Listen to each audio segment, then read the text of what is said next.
Olá, seja bem-vindo no programa de hoje. A estrela é a mandioca. E é sobre ela que vamos conhecer mais, abordando as cultivares, a produção e o mercado. Quem vai nos conduzir nessa entrevista especial é o Hugo Suenaga, secretário de Desenvolvimento Agropecuário da Pesca. Seja bem-vindo ao HF Notícias. Bom, primeiramente agradecer ao HF pela oportunidade de estar podendo mostrar uma cultura tão importante como a mandiocultura aqui do estado do Pará, né? E nós temos várias informações aí hoje, o estado do Pará como sendo o maior produtor de mandioca do nosso país. Eu me sinto honrado por estar representando o nosso estado aqui para que a gente possa passar alguns dados referente à mandiocultura aqui do nosso estado.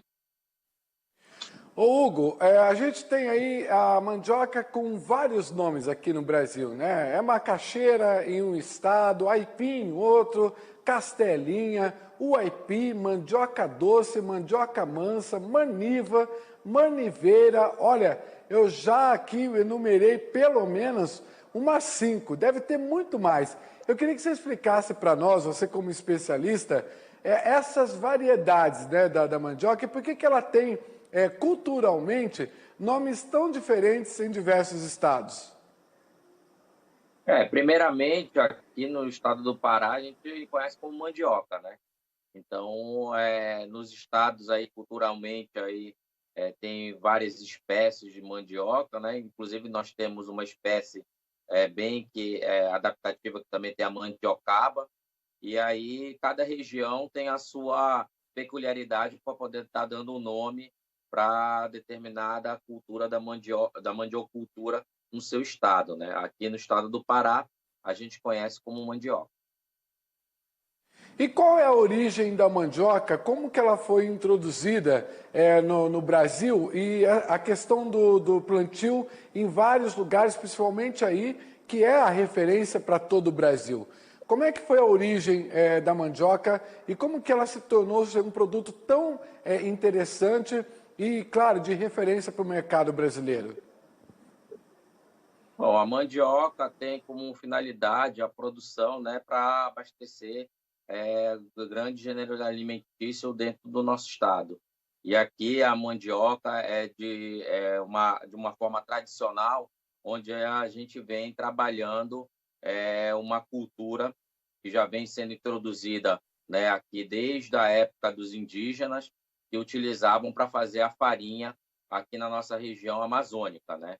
Então, hoje, a mandioca é cultivada em todo o nosso território nacional, de uma forma que aqui no Pará, através dos nossos indígenas, a gente iniciou essa questão do hábito de consumir a farinha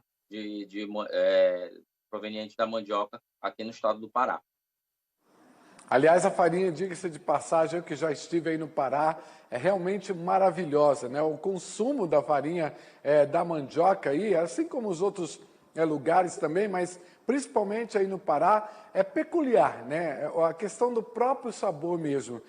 O que vocês fazem de diferente na parte da culinária que deixa assim a farinha da mandioca tão gostosa, tão deliciosa? A nossa farinha aqui hoje, a gente acabou gourmetizando ela, né? Onde a gastronomia aqui paraense tem inserido cada vez mais a questão do sabor da mandioca, né, dentro da nossa culinária, onde nós temos vários tipos de farinha, hoje farinha gourmet, que está sendo processada aqui no estado do Pará, e dentre elas nós temos vários insumos que agregam essa farinha. Só para você ter uma ideia, hoje nós temos farinhas de jambu, nós temos farinha com aviú, que é aquele camarãozinho pequenininho, nós temos farinha junto com charque, entre outras receitas aí proveniente com relação à farinha da mandioca aqui do nosso estado.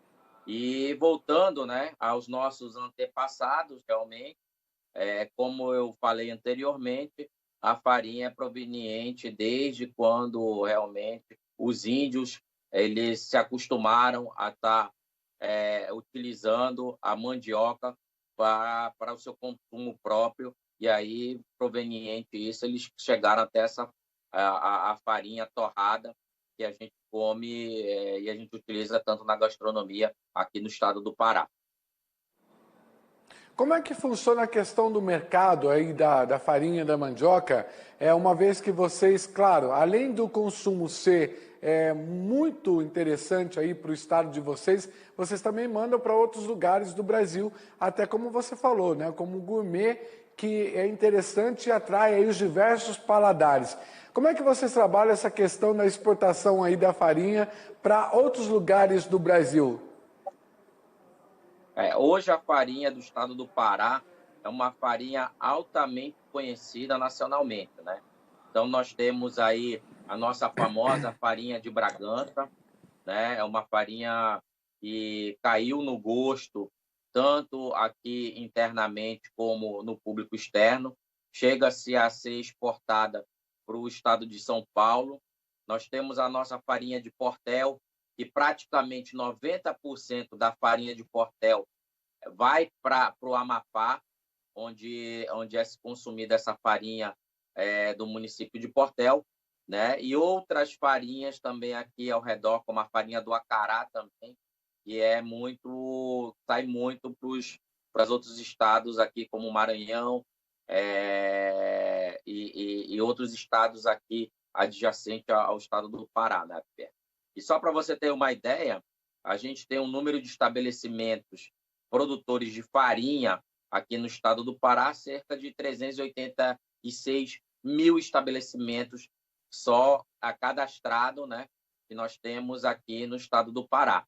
E o valor da produção chega a 1,63 bilhões de reais aqui no nosso estado.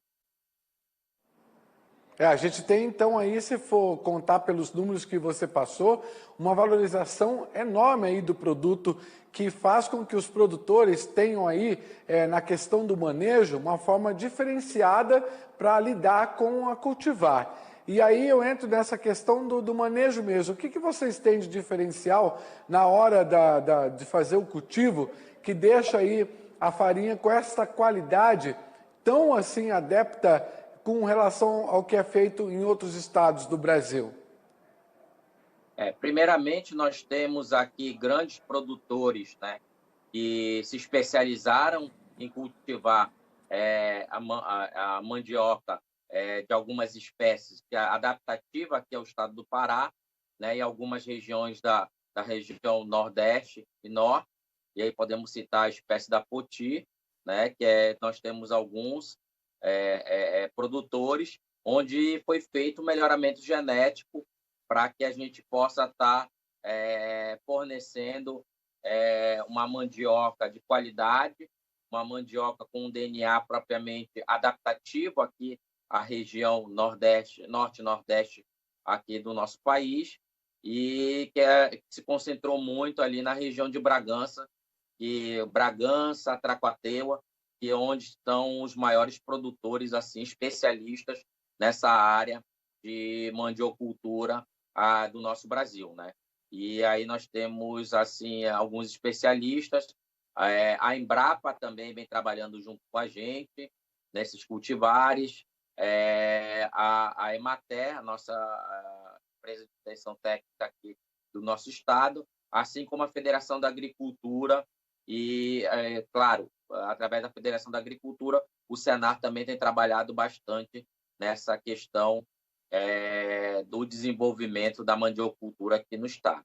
E só para você ter uma ideia, hoje a gente tem em torno de 265 mil hectares de área plantada no estado do Pará, né? E a área colhida, a gente chega a 261 mil hectares de área colhida dentro do estado do Pará. Então, isso vem muito em encontro com a questão da pesquisa que foi desenvolvida através de programas do Estado e programas de parcerias com essas entidades que foi citada anteriormente, para que a gente possa ter uma valorização e um trabalho sistemático no que diz respeito à produção de mandioca aqui no estado do Pará. Nossa produtividade aqui chega em torno de 14,7 toneladas por hectare, né? Sendo que a gente pode expandir cada vez mais esse trabalho aqui no estado do Pará.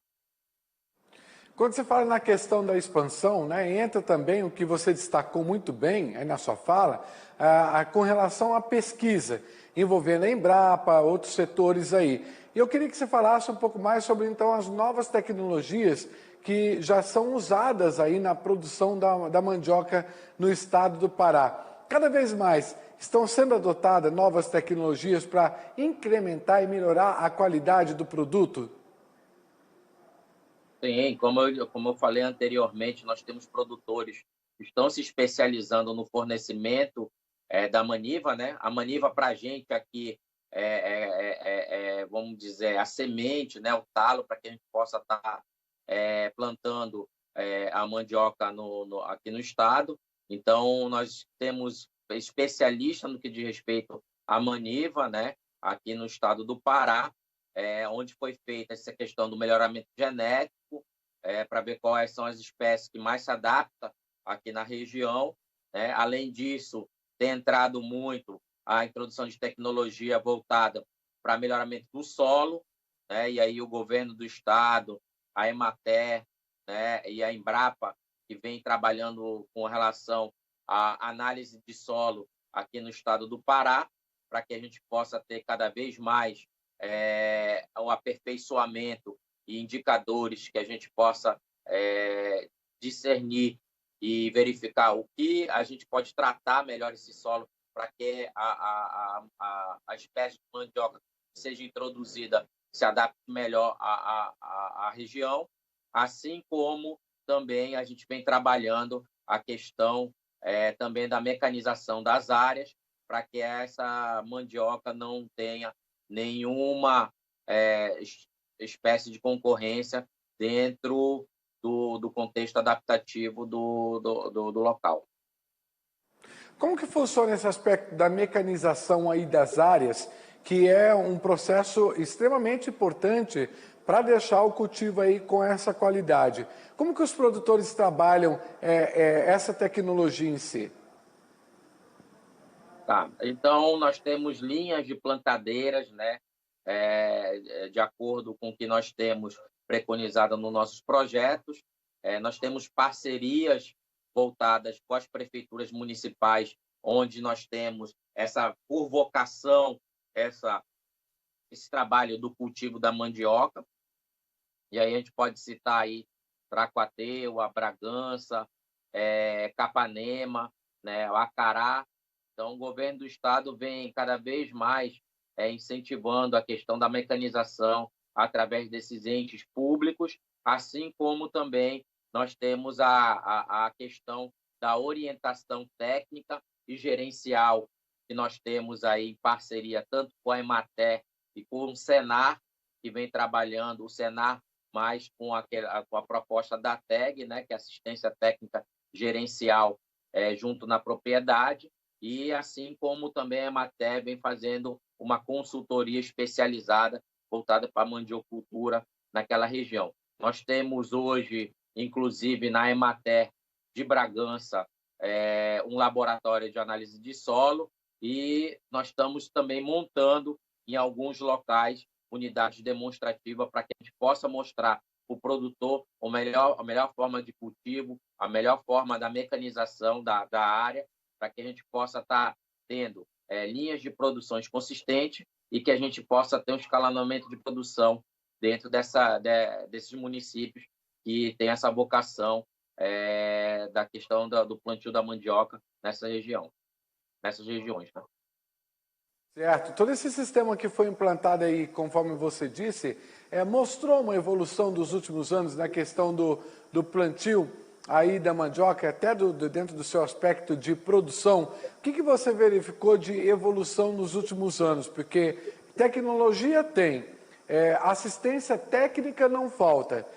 O que houve nesse aspecto de evolução que o produtor absorveu muito bem, que conseguiu atingir a alta excelência da produção aí no estado do Pará?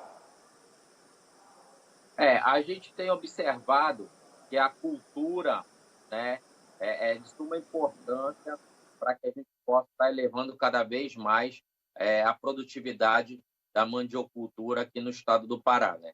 Para vocês terem uma ideia, hoje a região que mais produz realmente mandioca no estado do Pará é a região do Baixo Amazonas, né? Onde a gente tem 22%, sendo que lá, culturalmente, eles ainda estão trabalhando de uma forma bem rudimentar, né? Diferente do que a gente vem trabalhando, a questão da região do Caeté, a questão da região do Capim, né? A região do Tocantins também, que vem trabalhando, a questão da mecanização. A gente ainda tem grandes, vamos dizer, grandes desafios, porque o Pará, como você sabe, o Pará é um estado de tamanhos proporcional continentais, né? E aí nós estamos realmente ainda nessa questão de estar tentando quebrar um pouco da cultura rudimentar que nós temos anteriormente, para que a gente consiga evoluir em algumas áreas de plantios da mandiocultura aqui no estado do Pará. Mas a gente tem, como a gente comentou, a gente com essas ações que nós estamos trabalhando em parceria com todas essas entidades, nós estamos aí crescendo em torno de 10%, de 10 a 12% a produção de mandioca no estado do Pará de um ano para o outro. E a tendência é que, quanto mais a gente expandir essa questão da assistência técnica, a gente, como você comentou, nós temos a tecnologia. O que a gente precisa é expandir cada vez mais essa tecnologia e difundir dentro do estado para que a gente ganhe números maiores, né, de produção aqui no estado do Pará. Ô Hugo, isso entra dentro da questão do que a gente fala aqui no Brasil o tempo todo, que a gente precisa melhorar muito, que é a questão da logística. Se a gente conseguir atingir esse aspecto da logística e tentar encontrar uma fórmula mais interessante, você acredita que é possível chegar até esses produtores que você comentou aí, que ainda não conseguem entrar dentro dessas novas tecnologias que vocês estão implantando em lugares que são mais próximos, mais fáceis de fazer a produção? O que faltaria aí nesse aspecto para melhorar, então, o processo de logística para que todos os produtores possam receber essa estrutura, né, para o plantio ser mais rápido e todo mundo ganhar com isso, né? Hoje a gente está realmente, hoje a gente mapeou várias vocações regionais do estado do Pará no que diz respeito à mandiocultura, as cadeias produtivas aqui no estado do Pará, e dentre elas nós estamos cada vez mais potencializando essa produção através do nosso programa que nós temos, que é no desenvolvimento da mandiocultura no estado do Pará. Então, quando a gente tem essa proporção de afinamento, tanto com as prefeituras municipais e as entidades do terceiro setor, que aí eu chamo do Sistema S, né? Senar, Sebrae, entre outras, Sescop, né? Que é da cooperativas também, a gente tem uma capilaridade muito grande para poder estar atingindo cada vez mais aquele produtor lá na ponta, realmente naquele local bem distante.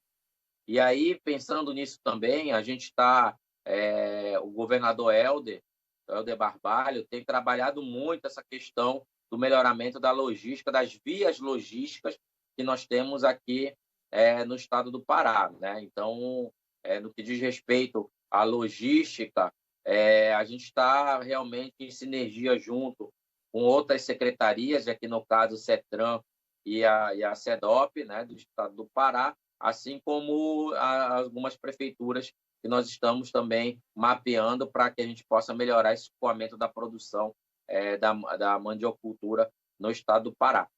Só que nós temos algumas regiões, né, que a gente também não conta com estradas, né, e sim com relação aos rios, aos nossos rios, que muitas das vezes aqui são as nossas ruas, aqui no estado do Pará, né? Como eu lhe falei anteriormente, Portel, no Marajó, é um grande produtor de farinha que abastece praticamente a cidade de Macapá, lá no Amapá. Então, onde está sendo aí 90% da farinha produzida ali no município de Portel está sendo escoado para o Amapá ali e podendo os nossos irmãos amapaenses tá podendo desfrutar da nossa farinha tão conhecida aqui do estado do Pará. Com certeza, Hugo, olha só, o Brasil hoje ocupa o quarto lugar na produção mundial, somente atrás da Nigéria, Tailândia e Indonésia. A produção aqui nacional gira em torno de 18 milhões de toneladas por ano e é impulsionada principalmente pelos agricultores familiares, como você disse aí, que responde aí por 80% do cultivo. Em cima desses números que eu te apresentei agora, eu gostaria de saber como é que está a relação mercado, dos preços que são pagos para o produtor aí. Como é que está essa relação indústria e o produtor? Aqui no estado do Pará, a gente tem uma questão que a gente tem desenvolvido cada vez mais dentro do governo, que é a questão da verticalização da mandiocultura aqui no estado do Pará. Hoje, né, o Pará é o maior produtor do nosso país, onde o Pará comporta praticamente 22% da produção nacional é proveniente aqui do estado do Pará, né? Seguido da gente, nós temos aí o Paraná, também é um grande produtor de mandioca aqui no estado do Pará, sendo que, por mais que a gente é o maior produtor, a gente ainda importa a fécula, né, do Paraná, uma vez que a gente não possui aqui indústrias de verticalização para a mandiocultura, e é o que nós estamos trabalhando hoje, junto com a Secretaria de Desenvolvimento, a SEDEM, né, que a gente vem trabalhando a questão da verticalização aqui no estado do Pará. Com relação à questão do preço, o nosso preço e a nossa produção é voltada mais para essa questão da farinha d'água produzida aqui no estado do Pará. Então, a gente tem um consumo, né, aqui interno, e algumas indústrias beneficiam essa farinha d'água para se tornar uma farinha mais gourmetizada, como eu falei anteriormente, né? E aí, quando a gente tem esse processo, hoje ainda, vamos se dizer que 80% da nossa farinha ainda ainda é de forma artesanal a constituição dela, para que a gente possa estar podendo colocar ela no mercado hoje nacional e no mercado interno aqui do estado do Pará. São tantas variedades, né, Hugo, que até 2006 já haviam sido catalogadas aqui no Brasil, mais de 4 mil delas mantidas em coleções, aí, bancos de germoplasma de várias instituições de pesquisa. A maioria dessas cultivares aí é fruto do trabalho de seleção e conservação dos agricultores em suas lavouras, como você bem colocou aí. Na parte, então, da pesquisa, que você destacou anteriormente, o que você pode projetar aí para os próximos anos em termos de aumento de produtividade? Diante de tudo que o produtor passou esse ano, com a pandemia, as mudanças do clima, qual é a expectativa de vocês aí para os próximos anos? Tá. Conversando com os pesquisadores da Embrapa, alguns produtores que se especializaram no que diz respeito ao melhoramento genético das cultivares aqui do estado do Pará, e a gente tem realmente estipulado níveis de crescimento muito significativo aqui dentro do estado, né? Para você ter uma ideia, a gente pretende aí com os pesquisadores, com o projeto que o governo do estado vem encabeçando em parceria com as entidades que foram citadas, um aumento, um crescimento de 20% aí na área plantada daqui a 4 anos. Então, a gente pretende passar de 260 mil hectares para 312 mil hectares, né? Então, isso aí é uma elevação de área plantada. Agora, o que mais a gente fica na expectativa e também que a gente vem acompanhando várias vários, vários testes que nós estamos fazendo, a gente pretende também, nesses 4 anos, elevar a produtividade por hectare desses produtores, né? Hoje nós temos aí 14 toneladas por hectare, né? E com esse melhoramento genético, com a introdução da mecanização, com a introdução da análise de solo, com a introdução da tecnologia em si, a gente quer chegar a um crescimento de 43% em cima do que é a produtividade hoje aqui no estado do Pará. Então, passar de 14 toneladas por hectare para a gente chegar a 20 toneladas por hectare, né? Então, isso tudo nós estamos dentro do nosso planejamento e dentro do nosso programa da mandiocultura no estado do Pará, né? E assim também nós queremos também elevar o nível também do aumento da produção de 3,84 milhões de toneladas por ano para quase 6 milhões de toneladas por ano, né? Então, com esses aumentos aí da área plantada, o aumento da produtividade dentro do projeto de 14 para 20 toneladas por hectare, a gente quer chegar a 6 milhões de toneladas por ano. Essa é uma perspectiva aí ousada e que a gente vem trabalhando junto com os pesquisadores e que todos eles vêm dizendo que é possível a gente elevar cada vez mais o nosso nível de produtividade se nós conseguirmos realmente difundir essa tecnologia pelo estado do Pará inteiro, né? E isso vai levar um crescimento de 63% no aumento da produção de tonelada por ano dentro do estado do Pará. Certo, Hugo, com certeza, essa projeção é muito interessante e excelente aí para o Estado. Quero agradecer muito a sua participação e por nos trazer aí essa análise tão interessante da cultura da mandioca. Obrigado aqui pela sua participação no programa. Eu que agradeço, agradeço mais uma vez a Band aí por estar dando essa oportunidade da gente poder estar expondo um pouco da nossa cultura, né, de produção, que é a mandiocultura aqui no estado do Pará. É uma das cadeias que o estado do Pará vem despontando cada vez mais em produção. E a nossa tendência é estar ajudando a população, principalmente o agricultor familiar, que é quem mais usufrui dessa cadeia, para que gere mais emprego e principalmente renda para esse produtor que está lá na ponta necessitando de uma ajuda tanto do governo do estado como das entidades que estão aqui para estar podendo trabalhar essa cadeia que é tão importante para o nosso estado. Com certeza, muito obrigado, Hugo. E para você que nos acompanhou até agora, obrigado pela sua atenção e pela sua audiência. Continue aqui no AgroMais, o seu canal 100% Agroinformação. Até a próxima!